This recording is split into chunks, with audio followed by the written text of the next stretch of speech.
Today let us study some impersonal expressions which are used to talk about the weather. Before we start, let's first understand what you mean by the term impersonal expression. Now we break that term into two, impersonal and expression. Okay? So, what is impersonal? It means it implies it does not have to do with a person, and that is precisely what it is. So, for example, in English, when you talk about the weather, okay, you say it is hot, it is cold, it's raining, things like that. You do not say I am raining or you are raining or he is raining or we are raining. You do not use those pronouns I, you, we, they, she. Okay, when you're talking about the weather, you only use the pronoun it, and that it is not to talk about a person or a dog or a cat or anything in the third person. That it is an impersonal pronoun. It is not to talk about any person. Okay, it is just to start your sentence. So similarly in French, you do not use je, tu, elle, nous, vous, il, elle in the plural when you're talking about the weather. You will only use the third person singular masculine, that is il, to talk about the weather. For weather in French, you will only use il to start your sentence, and that il does not mean he. Okay, that il is it. Just like in English, you say it is raining, it is cold, and all that. Okay. Now, what do you mean by expression? The word expression means you cannot change the order of the words the way you like. Okay, you cannot change the words, you cannot change the order of the words, neither can you change the verbs. The verbs have to remain the same. Now, when I say verbs, I mean if the verb is faire, you cannot make it aller or être. The verb has to remain the same. However, you can change the tense if you want. So, if you're talking about the weather in the past, you can use the past tense. In the future, you can use the future tense. But what is important is that you use the correct verb. So, that is what impersonal expressions are. Now let's look at a couple of impersonal expressions, the basic ones which we use to talk about the weather.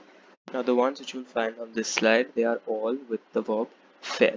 Okay, and since you're in the 8th standard and you have only studied the present tense so far, let's learn them in the present tense. Later on in your higher classes, when you learn the different tenses, you can change the tense of the verb faire and make these into the past tense or the future tense, depending upon the situation in which you want to use it. So il fait beau is the first one, for pleasant weather, for nice weather. Okay, it feels pleasant or it is pleasant. Il fait beau. The second one is il fait chaud, which is it feels hot or it is hot. So here these four you are using the verb faire. Okay.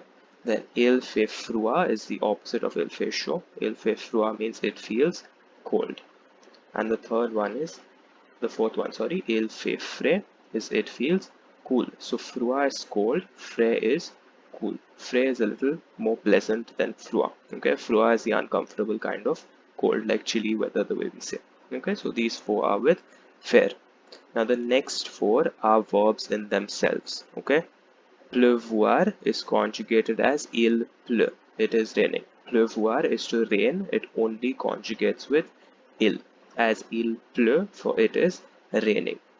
Then, if it's more than raining, if the degree is greater than just rain, it is very, very heavy rain, then in English we say it is pouring, right? Or it's raining cats and dogs, like that. Il pleut avec. Okay, the verb is still pleuvoir, but you have to add that avec after it. So, il pleut avec, it's pouring or it's raining really heavily. Then, neiger is to snow.